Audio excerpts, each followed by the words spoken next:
Good morning. Thank you for having me here. I'm Roger. I'm a fourth-generation Christian, and I'm going to try to summarize what I've learned in 47 years in half an hour. I've done this before, so it should be okay. Life started fairly comfortable for me. So much so that I was very arrogant. I was very proud of a family business, and that I just assumed that one day when I grew up, I would go and run that business. But when I was 13, some of my family members, they brought in an outside business person, and basically they stole the business away from my dad. And my dad tried to fight them for about a year, and then he lost in that battle. So when I was 14, I was painfully aware that I no longer had that business to look forward to. I realized that my dad no longer had work, and I realized that he no longer had income. And the worst thing is I lost my sense of security of over-provision. I became completely insecure. And what made it even worse was that my dad wanted to leave Hong Kong. He felt there was nothing left for him to do here. So he brought our family to Vancouver. And my personality took a 180-degree turn. I became super unhappy. I became driven by fear and anger. And I wanted revenge. I wanted revenge so badly that I started to work very hard, which is good in itself, but the motivation was all wrong. And I saw that everyone was my enemy. I felt I had to beat everybody so that I could have a chance to succeed. So it's doing the right things but for all the wrong reasons. And that succeeded for a bit. I mean, it got me to a very good school in the U.S. and it got me into good jobs. But you know, it really distorted my personality, and I cared about no one else, and all I wanted was to make money and to get promoted, which was really, really unhealthy. But praise to be God, in 2003, he brought me back to him.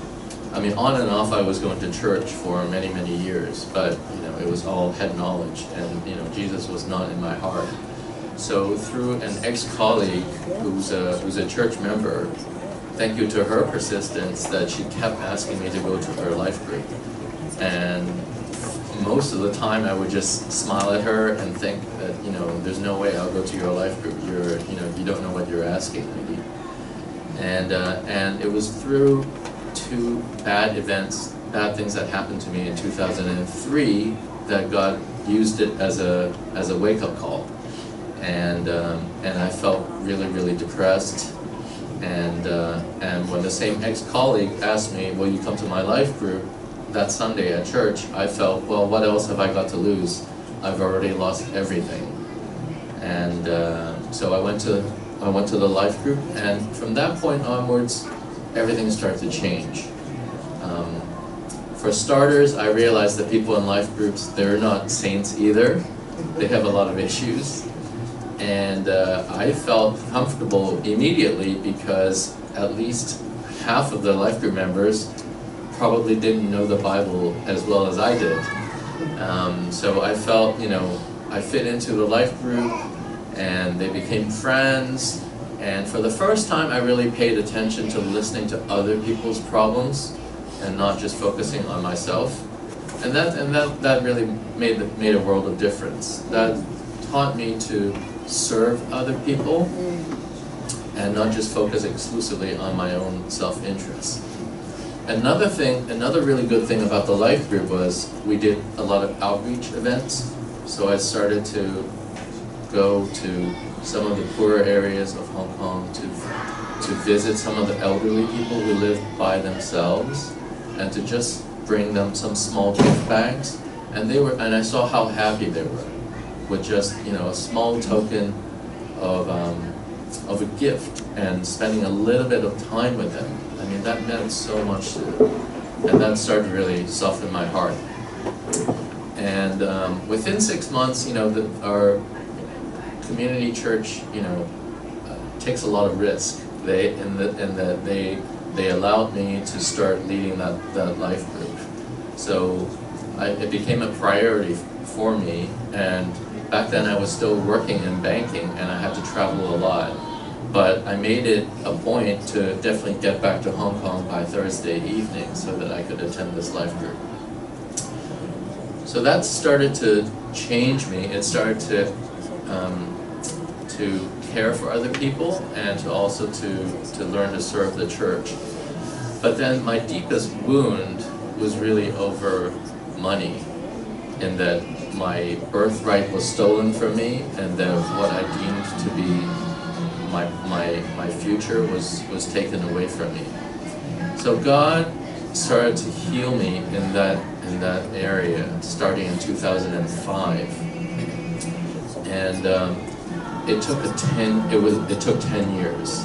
It was a 10-year journey, and I must be a really slow student because all he taught me was one Bible verse, and it's in your bulletin. If you have a copy of your bulletin, I'd like you to read it with me.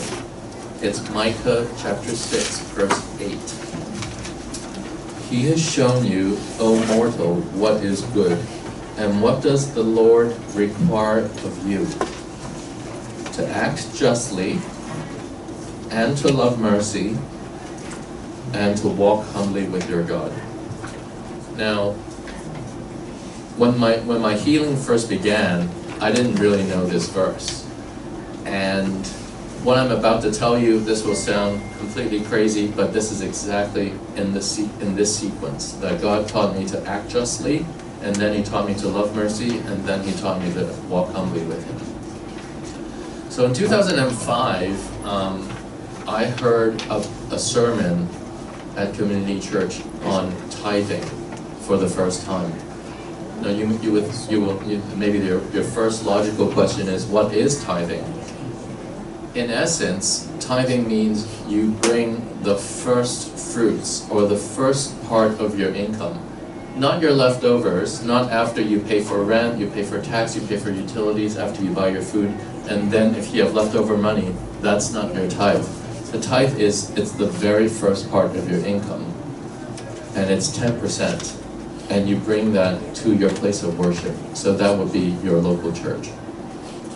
So that was the first time I ever heard about this. It's kind of shocking. At that point I had gone to church for 30-some years, and that was the first full-length sermon that I heard on tithing.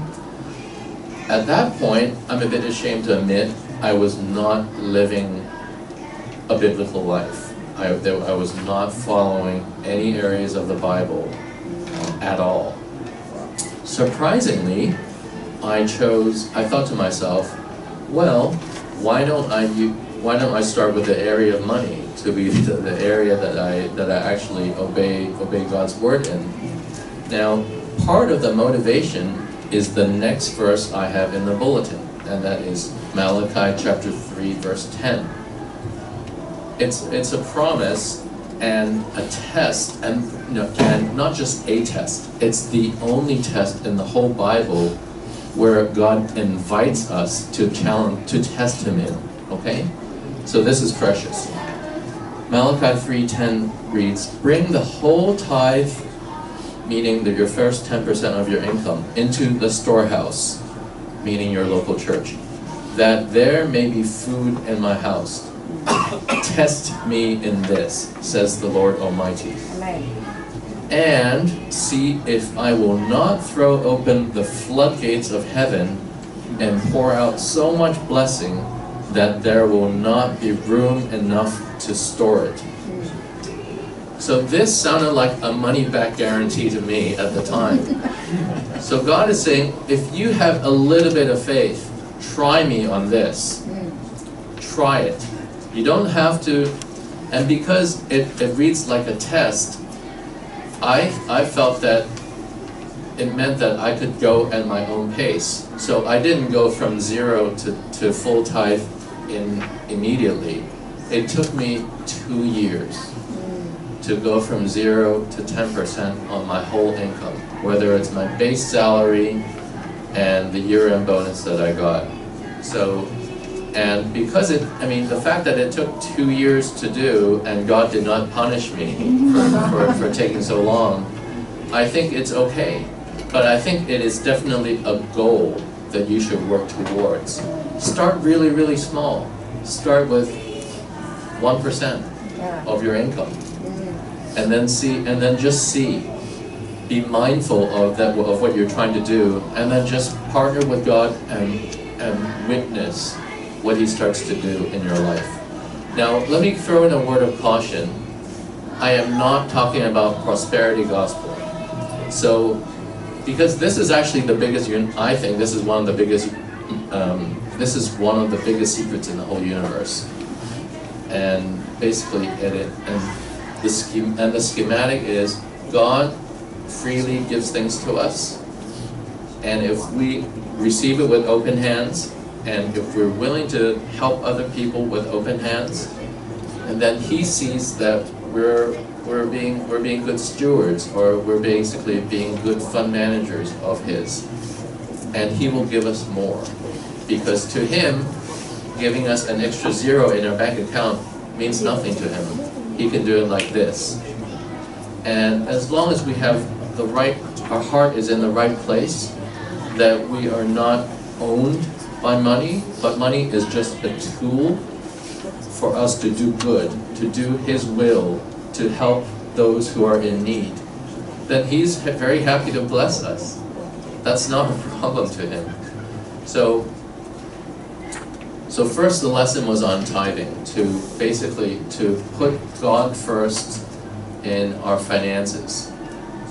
So that was the first lesson of, now why do I say, how do I justify that with Micah 6:8, the first part of acting justly? If you look at the next verse in the bulletin, here's what, this is the rationale why I say this is called acting justly. The flip side of not tithing caused God to say this in Malachi chapter 3 verse 8. Will a mere mortal rob God? Yet you rob me. But you ask, how are we robbing you? And God says, in tithes and offerings. So God was angry at people, and He actually said, you're robbing me by not tithing. So, in other words, a lot of times, a lot of us, we fail to honor God in recognizing that everything that we have comes from Him. We fail to recognize and honor Him that He is our ultimate provider. He is Jehovah Jireh, the God who provides. And in 1 Samuel chapter 2 verse 30, God says, those who honor me, I will honor. So we believe in an all-powerful God. We believe in an all-knowing God. If this is how God wants us to honor Him, and He promises that He's going to honor those who honors Him, and He also gives you another promise in Malachi chapter 6 verse 8, that, in Malachi chapter 3 verse 10, that He's going to pour out so much blessing that you cannot even take it in. Why not give it a try? Why not give it a try? Okay, so after 2 years of learning how to tithe, I was, again feeling some spiritual pride. I thought, Roger, you have arrived. You're now a good steward. Now God has a great sense of humor. Whenever I feel that I've arrived, He will then show me the next lesson. The next lesson took the longest out of that 10-year journey, and I'll explain to you. In 2007, my then senior pastor, he said to me, oh, there's a South Asian brother I'd like you to meet. He has got some money problems. So I went to the meeting room. I expected there to be other people. I did not expect the pastor to just call me to solve his problem for this brother. But it turned out he only asked me to go. So I thought, gee, thank you very much. So I sat down with his brother. I recognize who he is, but I've never spoken to him before. It turns out that he borrowed about 3 years worth of his wages from a loan shark. And according to him, they threatened to seriously harm him if he could not repay in 3 days. So I looked at him, I looked at the pastor, and I thought, the responsibility seems to be resting on me. Now, partly because of my fear of money and my hurt over money, I tended to save a lot. I didn't spend so much. I tended to save a lot of money. So I had it in my bank account to help him. Now, I looked at how helpless this brother was, and I just asked him 3 questions. I said, is this because of a drug problem? He said, no. I said, is this because of a gambling problem? He said, no. And then I said, last question, and this is probably the most important question. Is this the full amount that you owe? Meaning, if you repay this amount, is this going to spare your life? Because the worst thing that could happen is, I help you out with this week, with this amount, which is pretty large. And then next week you come back and tell me there's actually more. Now that would really make me angry. So he said, no, this is the whole amount. This will save my life, basically. So I thought that, well, there must be a reason God brought me to this situation. So there must be a purpose in bringing me, to be the only one here to solve this problem for him. And I was so naive to think that, well, this is done at church, in front of my pastor. It never crossed my mind that he will not repay me. So now, I didn't know the Old Testament in the Bible so well back then, but what I structured as the deal to help him, even a priest from the Old Testament, he would have put, check on all the details. So first thing I said, okay, I will write you a check in that full amount, and I will charge you no interest. Now, this amount is, 3 years worth of your salary. Now, what if we divide this into 60 installments over 5 years? Will this be affordable to you to repay? And the guy said, yes. So, and I thought, well, my only downside is I will not have access to that money for a few years, which means I cannot use it for other purposes. But I'm sure that God will give me some brownie points for doing a deed of kindness. So that was that. I wrote him a check. He paid the loan shark, and nobody touched him. So that was good. Now, so every month, the repayment was like clockwork. Every first Sunday of the month at church, he would give me an envelope, very timely, for 12 months. And then the 13th month, it skipped.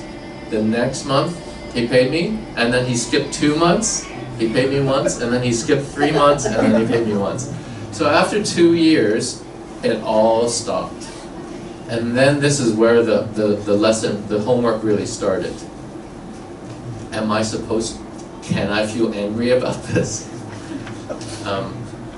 Can I speak to him about this? And if I do speak to him, with what attitude can I speak to him? And this gave me, and he didn't stop coming to our church. So I see him every Sunday. And that gave me so much homework to do in my heart. And I kept thinking about it, and then over time I became more and more well-versed in the Bible. There is a parable in Matthew chapter 18, the parable of the unmerciful servant. So basically, in a nutshell, if I put myself in that story, potentially I could be the unmerciful servant. I owe a king $1 billion. He asked me to repay him, and I said, sorry, I don't have the money, please forgive me. He actually forgives me. And then I have another friend, he owes me $100. He doesn't have the money. I ask him to repay.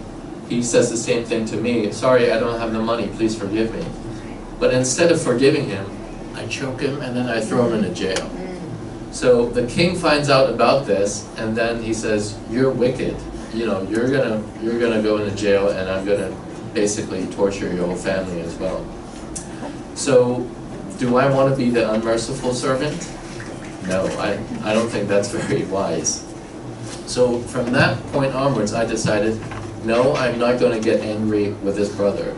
Yes, he owes me a little bit of money, but I owe Jesus infinitely more. Right. So I am not going to be angry with him. And I just kind of let it slip. I mean, maybe that wasn't the right thing to do either. Maybe I should have said something, had a nice conversation with him just to find out what's happening in his life. But I just chose not to say anything. And then a few more years just went by. And then one day, I still remember exactly where I was standing at church. For the first time, I heard God speaking to me, and I could hear it audibly. The first time God talks to me, he asked me this, when did you lend money to this brother? And it was so long ago, I actually had to spend like 15-30 seconds to think about the answer. And I thought, 2007. And then immediately the pin dropped. That year was 2014. So it had been 7 years ago. Now at that point, I was even better versed with the Old Testament and the Bible. The 7th year, according to in the Torah, the 7th year is the year of debt forgiveness. So I believe that is why God chose to speak to me audibly for the first time, is basically to ask me, are you willing to obey my word? It had been, so I thought, well, if the first time that God Almighty speaks to me has a direct communication with me, and if I choose to ignore him, that's basically not giving him any face. That's not very clever either. So, and because, you know, all these years God had provided for me, and I had been accustomed to not having this money back. So I thought, for all these reasons, I'll just go to this brother, and I said to him, you know, basically, let's cancel our debt. You don't owe me anymore. Ever since, he has become a good friend of mine, and he has blessed me in a lot of different ways. So, praise be to God. So, the first lesson on learning to tithe took 2 years. This long lesson of learning to love mercy took 7 years. So 9 years. And at that point I thought, wow, you definitely arrived now, Roger. You must be a good steward. You tithe, you lend to people in need, and you even forgive their debt in the year of debt forgiveness when God asks you. And God, once again, has a great sense of humor. He then showed me the third lesson. At the end of 2014, I developed an anxiety attack, or panic attacks. The reason for that, for having panic attacks, was over money. So immediately I knew, well, you haven't arrived yet, Roger, because if you are so together, if you're fully arrived in the area of money, you would not be suffering from a panic attack because of money. So what happened was, ever since I started tithing in 2007, my income just kept going down, down, down, down, down every year. So much for prosperity gospel. To me, there is no such thing. So it went so low to the point where, at that point I got married, I have 2 kids, I have a mortgage, and just because my income went down, I did not want to decrease my support for my parents to decrease. I did not want support to my grandmother to decrease just because my income decreased. So for every month starting in January in 2014, I had negative cash flow, meaning that I spent more than I had income coming in. So by the end of the year, in December, I was basically staring at this hole of negative cash flow. And that must be the reason that triggered my anxiety attack. I prayed to God. I said, Lord, I'm not being greedy, but can you please give me a year-end bonus to cover this, little hole that I'm staring at. God is faithful. Beginning of 2015, He gave me a bonus exactly that size to cover that deficit. But then I thought, well, God, is this the way you want me to live from now on? I mean, this is not a good way to live.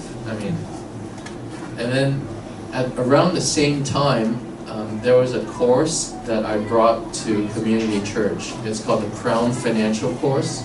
And the first lesson, the first Bible verse that they quoted was Psalm 24, verse 1. It basically says, the whole earth and everything in it, it belongs to the Lord.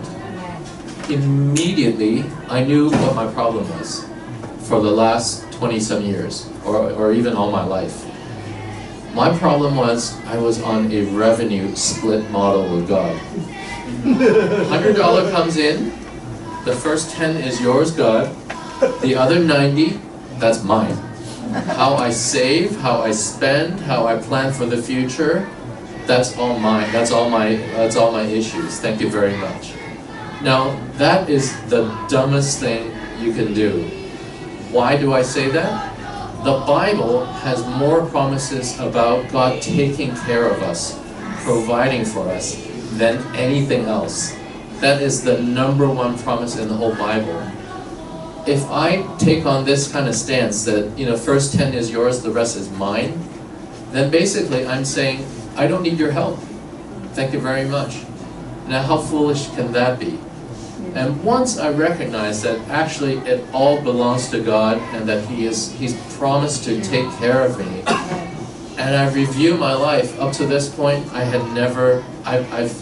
been scared a lot of times, I've panicked a lot of times, but has the Lord ever not come through and provided for me? No. So immediately I sense a huge sense of relief that I'm just a steward.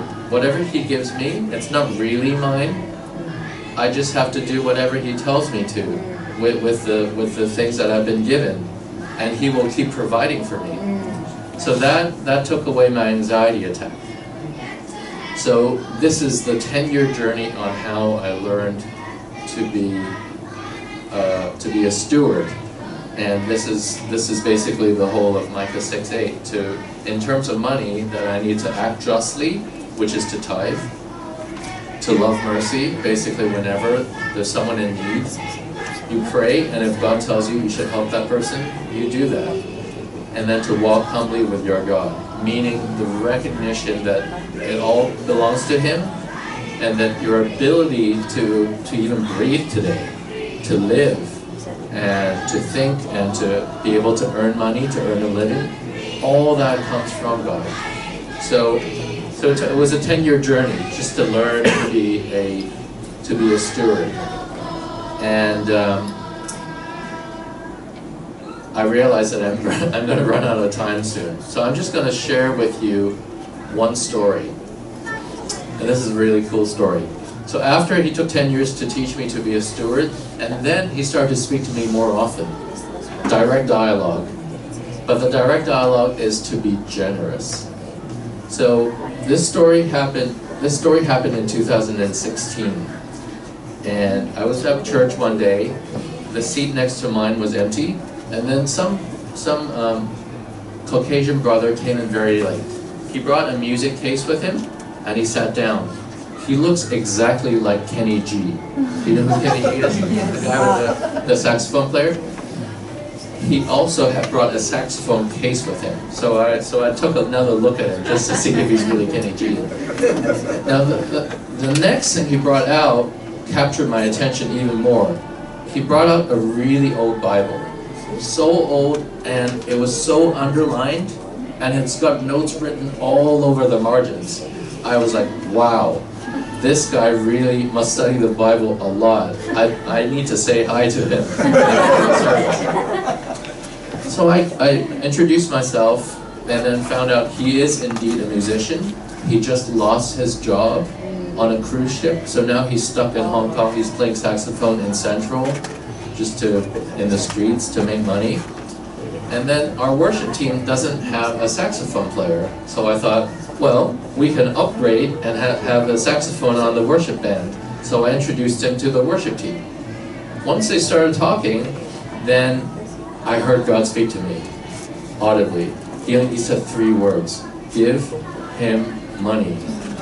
So I walked away a little bit. I took out my wallet and I checked how much cash I had on me. I had 2 $500 notes on me.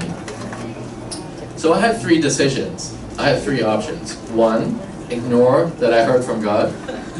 2, give half the cash I had on me to this brother. Or the last option, empty my wallets to a complete stranger. I chose the last option. So I walked back to him and I said, excuse me, there's something I'd like to speak to you about. Can we step aside? So we stepped aside, I gave him the money, and then I asked him, so what brought you to our church today? I've never seen you here before. And then he said, this morning God told me to come to this church because someone was going to give me money to help me. So, even though this is probably the 100th time I've told this story, I still feel this like electric current going through my body as I tell the story. And you can imagine how shocked I was that day. Basically, out of my obedience, I was able to be part of a small miracle. So there are lots and lots of other stories, which, if you invite me back, I'm happy to share with you. But I think the key message is our God is a generous God. If you look at John 3:16, God so loved the world that he gave his one and only Son. For whose benefit? For our benefit. I mean, you cannot outgive God. And money to him means nothing. Yes. He wants to take first place in our hearts. He doesn't want us to be slaves to money. Jesus said, you can either serve God or you serve money. You cannot serve 2 masters. And God loves us so much that he gives us the ability to choose.